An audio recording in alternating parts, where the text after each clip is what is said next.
think we get fixated on sex being this narrow definition of this activity that we do or this behavior that we do, this friction, like bumping our bodies together and going for an orgasm.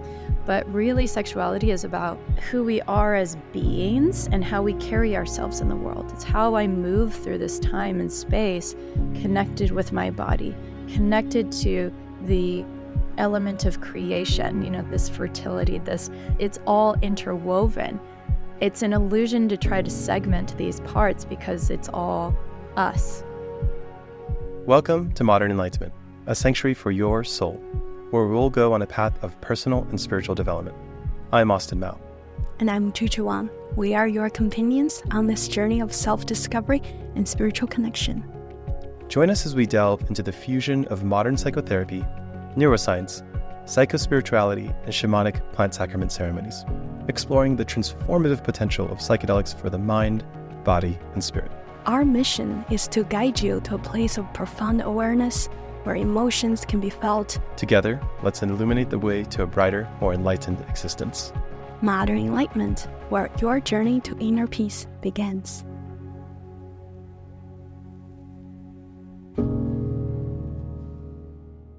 All right. Well, we're here joined by Dr. Kat Meyer, a dear friend and somebody that we've spent some quality time with through the speaking circuit. And Dr. Kat Meyer has a podcast of her own that we've been on called Sex, Love, and Psychedelics, right? Mm-hmm. Sex, Love, Psychedelics. Yeah. So very excited to dive into that because it's a field that we've been really interested in, and sexuality is such a core part of human life. So I'm very excited because ever since I met Kat, there just feels so much recognition, understanding, and mutual support. And ever since, I've been hearing all my new friends and old friends sharing how much love they share for Kat, and that resonates in my heart. So super excited to do this with you, Kat. Thank you. Yeah, stoked to be on here. So Kat, maybe we could just begin with an introduction for you. You are a doctor. You've been in the field of consciousness and coaching and psychedelics. Can you tell us how you came to be Dr. Kat Meyer, this expert on sex, love, and psychedelics? Yeah, of course. So it's really been a life dharmic journey. I think stemming from childhood sexual trauma into eating disorders and depression, childhood depression, all these challenges with both being in my own body and having relationship and having, panic attacks around, closeness and intimacy around people. I was 21 when I was reading a Red Book magazine and they were quoting a sex therapist. It just piqued this you could do something like that? That's a job you can actually have? So it really sparked this internal inquiry. I think I oftentimes use the archetypes or, Jungian archetypes and the story of the hero's journey in relationship to this, this idea of really struggling in my own self, the wounded healer, wanting to go on a quest to figure out what's going on and find the resolution in self so that I could do that with others. So I went to grad school in California to become a doctor and really study sexual health and sex therapy. And then that just progressed into everything from I was teaching yoga and then getting into metaphysics and getting into Reiki energy work. And I just fucking went down this rabbit hole, started doing ceremony work. And I was like, oh my God, there's another thing. It's like Alice in Wonderland, right? You just follow the rabbit and you fall down the hole and you're like, the world is not what I understood it to be, but this is way more fun.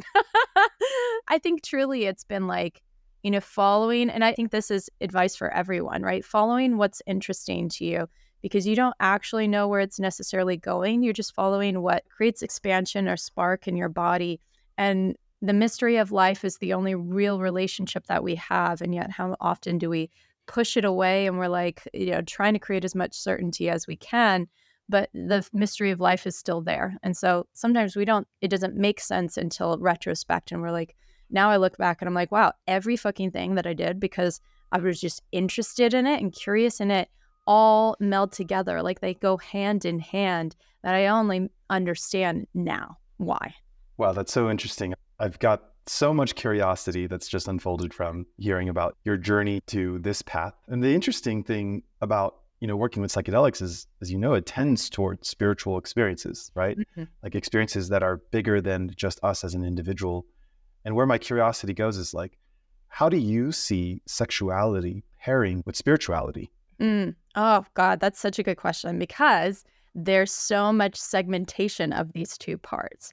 Like, if you Totally. look at, like, when I first started teaching yoga, I was like 18, 19, and there was the talk of brahmacharya, which is, the abstaining from sex and being celibate. And so there's all these different messages. I also grew up at Catholic. So then there's added messages around like sexuality can only be accepted if you're procreating and not masturbation. And like, so already we're getting all these messages of like, you can only have sex in this way, or you can only be expressed sexually in this way. But then there's also a lot of spiritual elements that help us to recognize, like through Tantra, that your sexuality, your sexual energy, your sexual expression is also life force energy, which is also like looking at scientific terms, is also your nervous system energy. This is our vibrancy. This is our aliveness. Yeah, that's really the word that I like. Eros. This is all the same thing. So I feel that the more that you come into your most authentic expression, which, the more you do your inner work to release the kinks in your hose and essentially like your nervous system, the more you become free from that, the healthier you become in your nervous system, and the more you can feel safe in the world, this intrinsic sense of safety in the world, the more you access this vibrancy, this energy, this aliveness. And sex is a representation of that. I think we get fixated on sex being this narrow definition of this activity that we do or this behavior that we do, this friction, like bumping our bodies together and going for an orgasm. But really, sexuality is about who we are as beings and how we carry ourselves in the world. It's how I move through this time and space, connected with my body, connected to the element of creation, this fertility, it's all interwoven. It's an illusion to try to segment these parts because it's all us. I am a sexual being. I am a human being. So it's like, how do we carry that in everything that we do? It's integrated rather than, really separate. There's this like great paradox that's presented, right? You spoke about the energy of creation. In order for life to continue, we need sex. And yet in Buddhism, it says the source of suffering comes from our attachment to sensual desire, For sure. right? Like engaging our senses in the pleasure that we seek from that. And so there's this huge contrast between like sexuality as a means of connection, right? As a means of connecting to that place of oneness, as well as the need for it to create life. And when people have children, it's such a beautiful spiritual path, right? And the flip side of it is like the great shadow of sexuality. Like even in the psychedelic space, it is the most prevalent shadow that's here, right? And so how do you like bridge this paradox of the extraordinary responsibility and tenderness of the sexual space, and the shadow of it with the creative energy and the positivity and the beauty of sex when approached in a integrated way? To back up and answer, speak to what you were saying, Austin. So the more we come into right relationship with our sexuality, shadow, let's be very clear, shadow does not mean negative. Shadow does not mean bad. Shadow simply means I am not aware of what is there. And the more that we bring conscious awareness to what may be there, the more that we develop a relationship with these parts of us that might be carrying shame or might be carrying fear or might be carrying these burdens of these beliefs that might have been passed on through our lineage or through our collective culture surrounding us or through some of these past experiences that we've had, the more we develop the relationships with it, the more that we have power over it versus it having power over us and being in this unconscious loop of reaction or patterns. And so what we see in facilitation when this becomes harmful to people is when there is a lack of conscious awareness or relationship with power or with what it is that we're even being a fucking facilitator for. Like we've got to go through the work to see, why am I doing this work? And I think a lot of people are like, oh, I want to help people. And we got to be very honest with ourselves that there may be a part inside of us that is doing this facilitator work to feel power, to feel seen, to be of worth. And so if we are not doing the work to be consciously aware of that, then we're getting caught up in the sexiness of being a psychedelic facilitator, the sexiness of being a sex facilitator, or the combination of two. That's where it becomes dangerous. So this path is for us to be humble in ourselves, to recognize that we are never done as facilitators with our own work. And we got to get to the root of why, again, why are we doing this? And to recognize that our erotic energy does not, as facilitators, does not penetrate our clients. We can hold our life force energy. We can be in that without it going into another person, or without it allowing ourselves to necessarily be turned on, but we can just be in our energy. So I think that's a very important and masterful skill. So for anybody who's getting into this and they're in there, I remember being in a ceremony where I was in a space with an individual practitioner and a dear friend who was also in the space, holding space. And I was being full on fucked open by this medicine. And I was writhing on the floor, and I was like, God, spirit, whatever you want to say, was just like full on blasting me into oblivion. And when I came out of that experience, the practitioner was looking at me and leering, and I could feel the sexual energy. And I called it out. And I was like, I'm not feeling safe right now in the way that you're looking at me. And he denied it. He just said, just nodded his head and didn't really recognize, or didn't really validate or recognize anything. And my friend felt really uncomfortable. So it's so important that each facilitator do their own work around sexuality and their relationship, even if they're not being explicitly a sex therapist or, like a sex and psychedelics facilitator. If they aren't doing that work with themselves, sex comes up in session. It comes up in ceremony, whether it's sexual trauma, whether it's their own pleasure, connecting with their own body and pleasure and movement. And if they don't already have done the work with their own shadows or understanding, their own parts, relationship to that, it becomes dangerous. This activated fear inside of me. And because there was no acknowledgement, or there was no conversation, and there was no, presence to it, that now causes me to go into doubt. Did I feel what I felt? Am I in right? And so for those who've experienced sexual trauma like I had, we can be conditioned into self-doubting our own experience. We can negate our experience to favor somebody else. Or we may not know what our boundaries are, what is okay. And so it's easier for facilitators to take advantage of power, because for those of us who've been in vulnerable situations or had trauma, and that's already impacted, our ability to discern, it's easier for them to take advantage there. So it's just like when you're a facilitator, there's extra importance to do that type of work, even if you're not explicitly doing that work. So that's really important. Just like in my own learning and exploration, I find because of sexuality that has so much conditioning, personal guilt and shame, and collectively. And it feels to me that this path of exploring sexuality and combined with Tantra sometimes it's not finish the work, but can get us to a place of understanding and the magic of life, the touch of enlightenment, sometimes faster in a way, but it's not we can get us there and stay there, but just can take us to a more surprising way to discover what we've been looking for through this path. We both did training around this called ISTA, and I'm sure you're very familiar with it. Mm-hmm. And something that I got from that experience was that looking at my relationship with sexuality and the opposite sex, for me, helped me really put a lens on my shame, and how I approach shame. And given that shame is one of the lowest energies that we can embody on, let's say, David Hawkins' map of consciousness, sure, it's looking at this really deep shadow, the things that I was unaware of, can help us escalate up this ladder of consciousness much quicker, because we're resolving I'm afraid of being alone, I'm not good enough, I'm unworthy, all these really deep things that are underneath like the sexual proclivities that were there.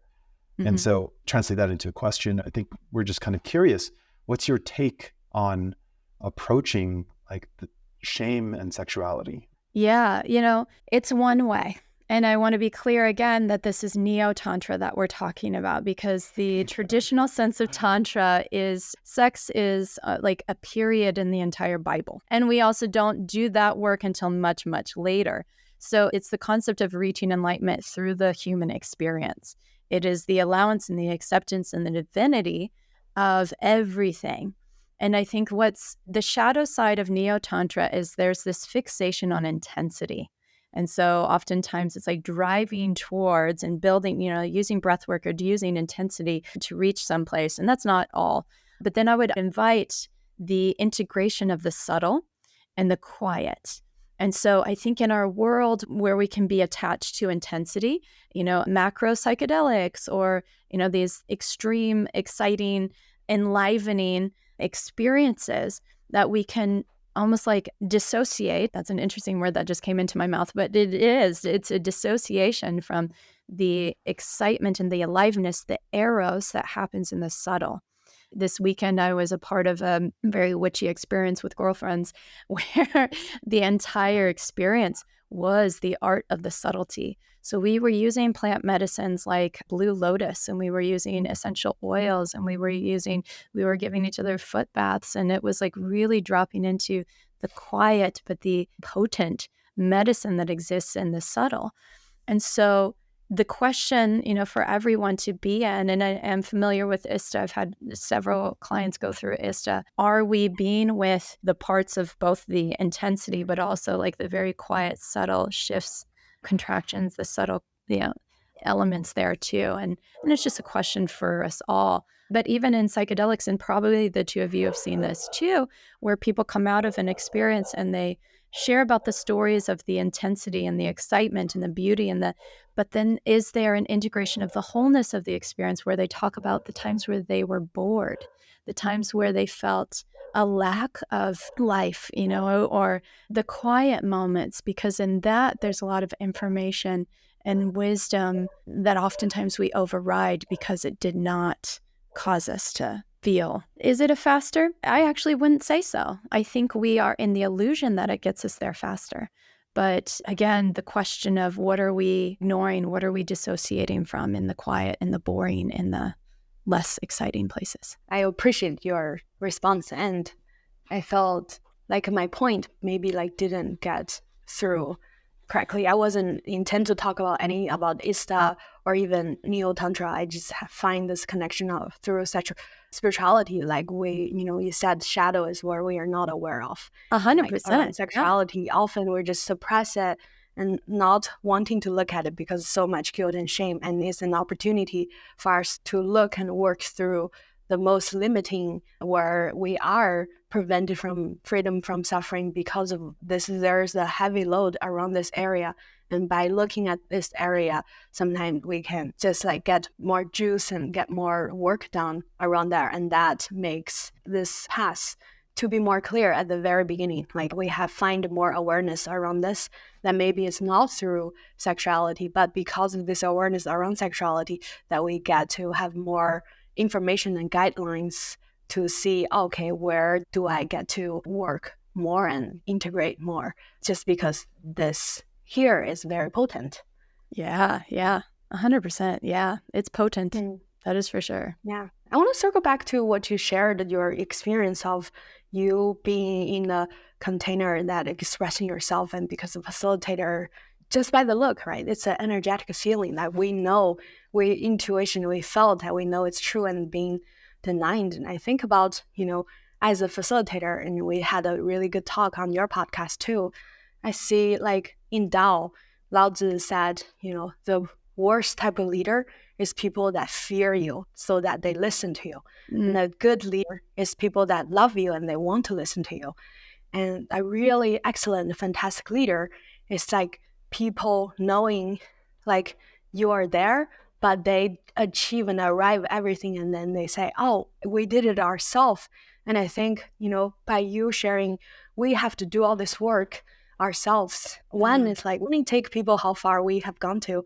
And two is like, because of knowing, because having all this awareness and come to a realization with all this shadow that's in this field, we're not necessarily re-traumatizing people by bringing the fear and the conditioning, or we're even not trying to get people somewhere. Like, we have to release the attachment to the healing, to the revelation of the people that we're holding.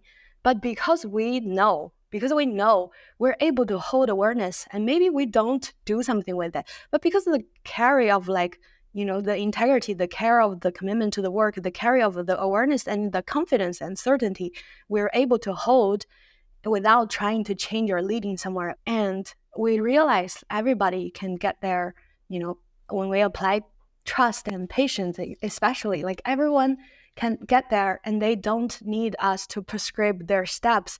We just need to hold with the awareness and care and like deep love, and to witness and celebrate them to get to where they are. Yeah, and that's so beautifully said, Choo, and I agree. And the interesting thing about that is, in order to be able to hold patience and trust and presence, and without an agenda, like real, true compassion and curiosity, we still have to do our own work. Because there's a frequency there, right? And these can only be held. I know the two of you are familiar with IFS, so it's like that self energy. We must have a relationship with the parts inside of us that might blend otherwise. When a client either makes a sexual invitation to us, or pushes our boundaries, or who projects onto us mother and father figure, or they remind us of our sister or our brother, or a time that we were injured. And so if we're not doing that internal cleanup, it ends up in this space, and that can re-traumatize a person. If we aren't clear, we might not be able to attune to them properly. And so, yeah, I 100% agree with you. And it's like, and here's how we get to that place. So for, really encouraging integrity for our facilitators to know, like, it's not that we have this experience and now we're going to be a facilitator, hold space for somebody. It's like, no. We've got to now do the work to clean our own self up, so that our nervous systems are really regulated, and we can be present, and we can just hold that space for them to have their experience without our intermingling of it, or us unconsciously using our clients to fulfill something inside of us. Yeah. I'm hearing this, what you were speaking about, the subtlety, and to notice the subtlety that is part of the facilitation and the responsibility as facilitators. Something that I remember being a facilitator in a circle in an ayahuasca retreat. And it was a mixture of half men, half women. I was responsible for 10 people. And over lunch, got into the topic of sexual trauma, right? Yeah. And we did a straw poll, like raise hands, like who here has experienced some type of sexual trauma as a child? And I was actually really surprised to see, I think 7 out of the 10 people, including most of the men, raise their hands. And I was like, wow, I just got to see how prevalent this is. And there's a large number of people, myself included, who wasn't even aware that I had sexual trauma because it was repressed. And this is all part of my own story into, pursuing consciousness, discovering that repressed memory. Yeah. And so there's this, like, you also used the word earlier, the mystery of it all, right? It's like the mystery of who we are, the mystery of how do we feel what we feel, how are we okay in the messiness of being human? Yeah. The dynamic when combining sexuality and psychedelics is, when I think about that and like intentionally facilitating that, I have some trepidation come up in me.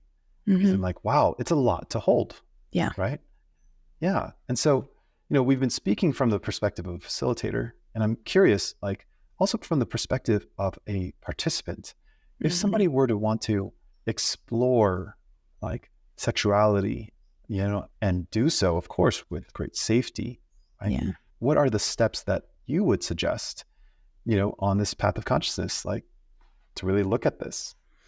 Yeah, so I'm speaking to the participant, what they're working with. Okay, so what I often teach is tools for people to be able to work with this for themselves. Again, we're talking about facilitatorship as being you got to be clean, you got to hold that space, you got to do your own work, have your own therapist, have your own, coach to be able to work on your own projections.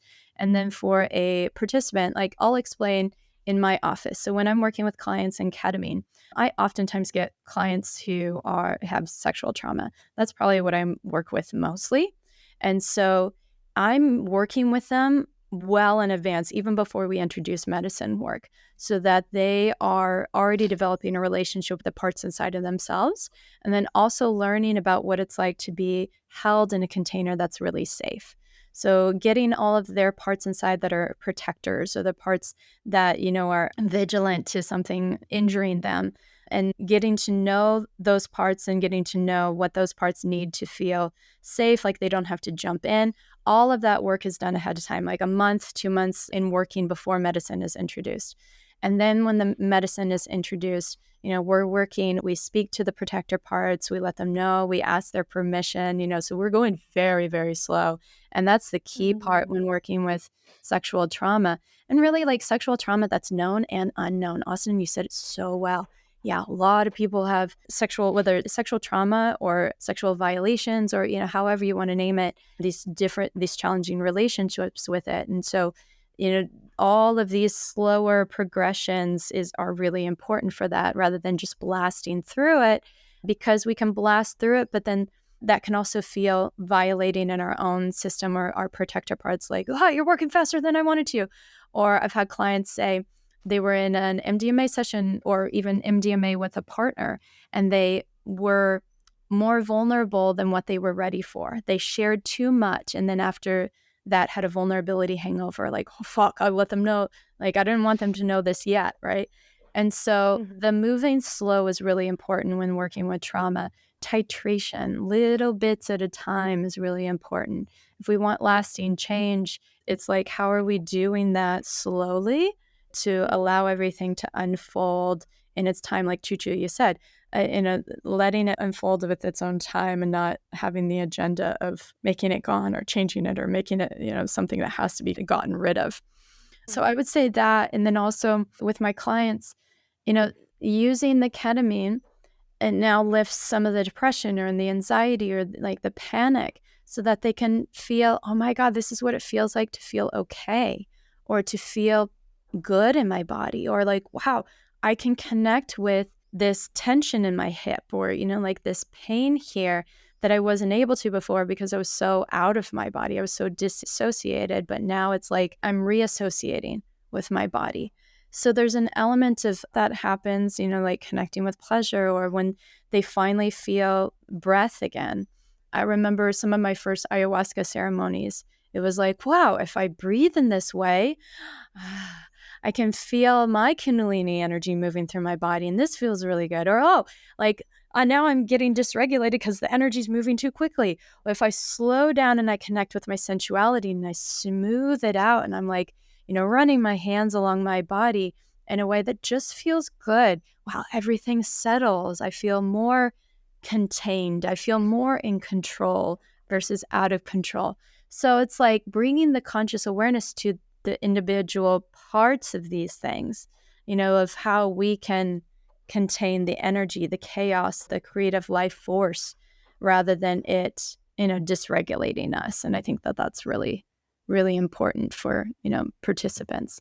But then also being, again, the emphasis on that, your own container, developing that for yourself, versus having to outsource that to some hot person, or outsource it to your facilitator.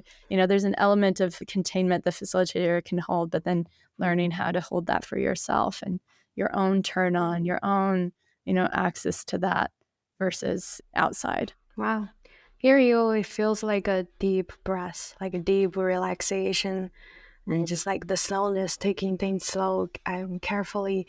One of our teacher and also co-facilitator in our container, who has Zen Buddhist monk, a Catholic priest, and then become a top IFS trainer. And he told me this one quote that his teacher told him is like, slow connection can grow fast connection cannot last.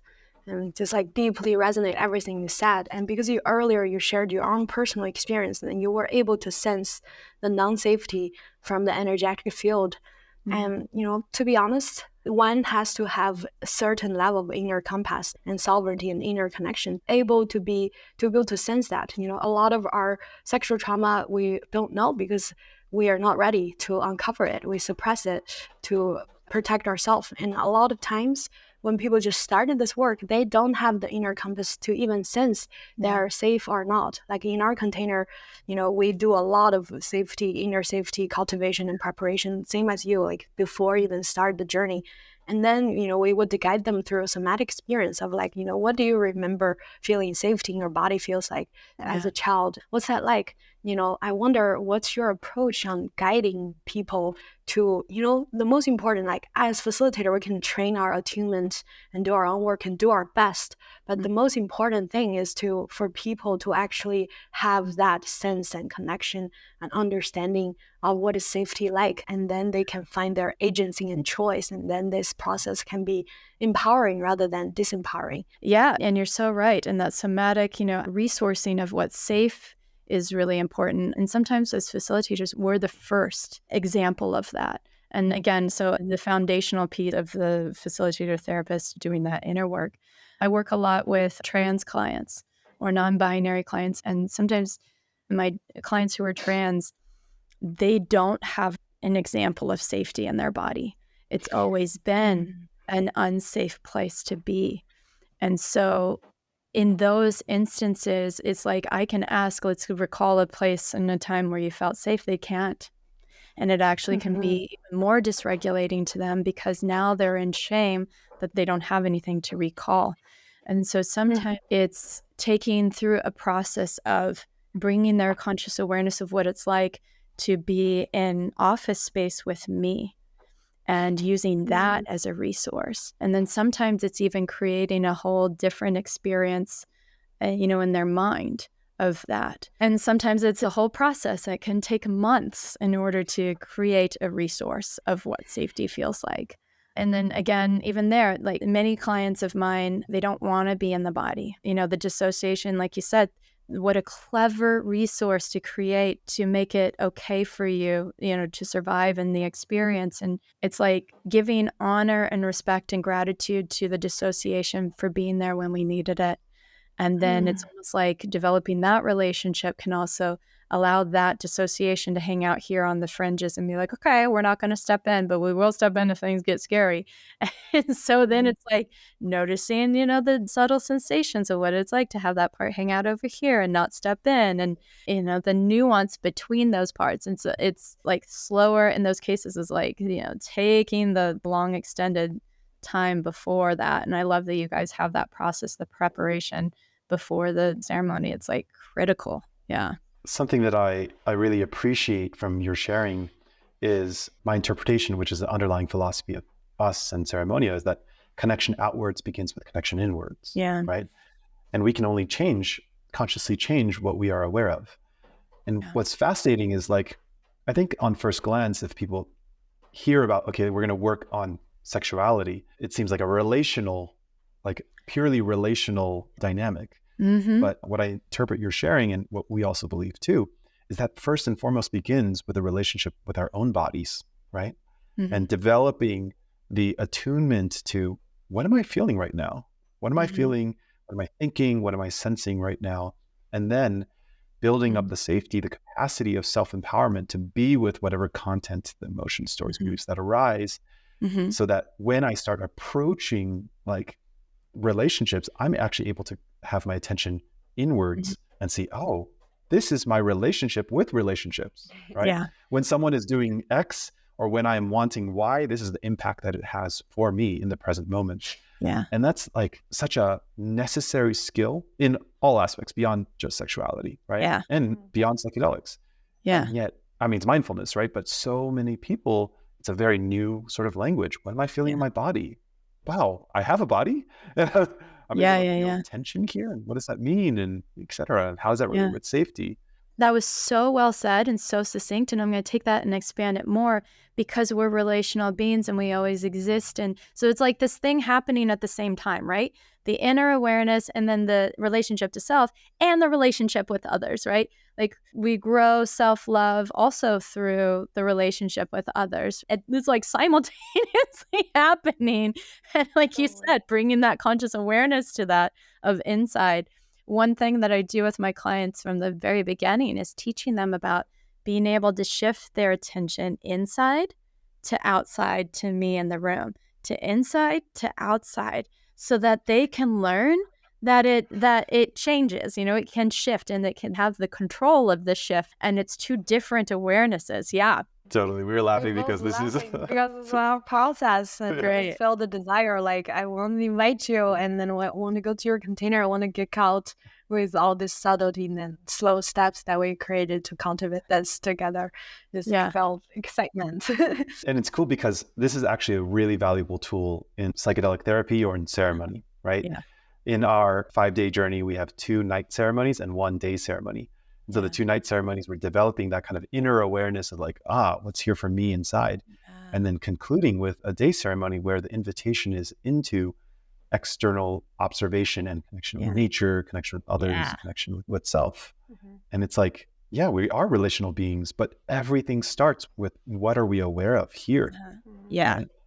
Almost every day we have a practice, to find attention, awareness inwards, and then coming out outwards. And also we remind people to see the progress, even just in a few days, we can developing these really rapidly. I was in college. I was addicted to caffeine. I was taking caffeine pills. I was drinking coffee. I was like, I have to be alive, quote unquote. I have to be energized. I have to be loud and intense and like fun. And I got to get it, get all the accomplishments and all the, and it's like, this is our world that we're creating. Like, this is what we're in, this fixation on achievement.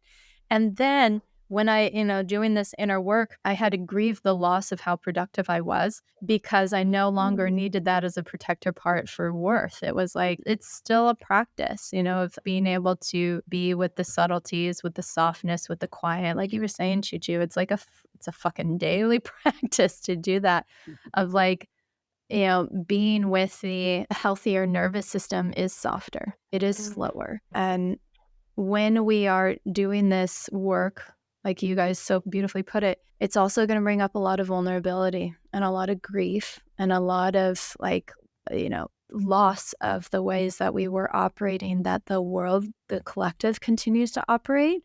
So we come face to face with like, am I still valid?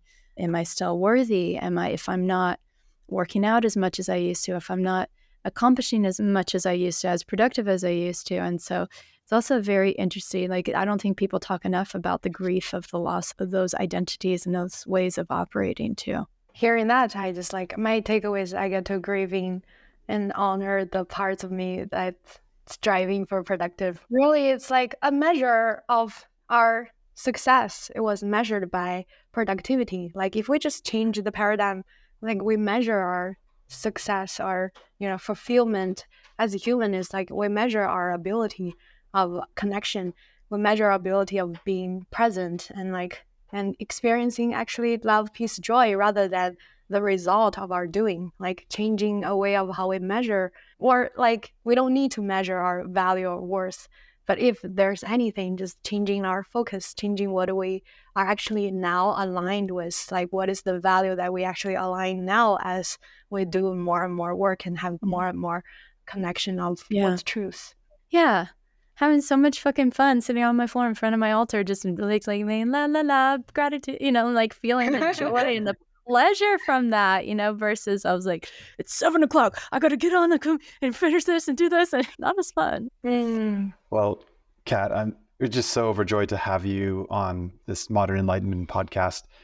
And it's been just so lovely to hear your take on approaching sexuality and healing and psychedelics, 2 things that, isn't often paired together so intentionally. Just as a way of concluding, like if someone were to want to explore their sexuality and want to explore it with psychedelics, what would be your top recommendation for them?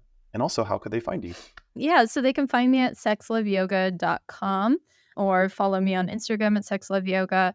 So I had coined this model of way of working with us called aerosynthesis, and it's a synthesization. It's like a bringing together of all these different practices for safe erotic practices with psychedelics, and it's creating, a container, this element of containment and presence and downregulating the nervous system and, like set and setting similarly. And then also chaos. And chaos is access to it. So these are accessing the energy, the void, the creative process, the aliveness, the eros, using tools that exist in our own body of, breath, sound, movement, visualization, and touch.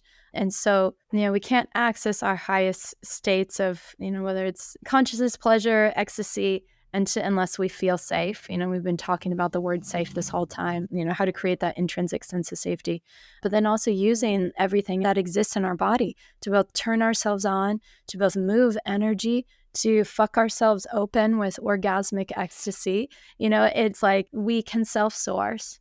It's all here if we take the time to create, that containment for ourselves too. So much gratitude for this time that we got to spend with you and this exploration of such an extraordinarily important topic. And just deep appreciation for how you're holding this space with such intentionality and expertise. Yeah, like being here with you, I just feel like deep love and honoring and grateful for you existing, and all the, you brush away all the work you've done.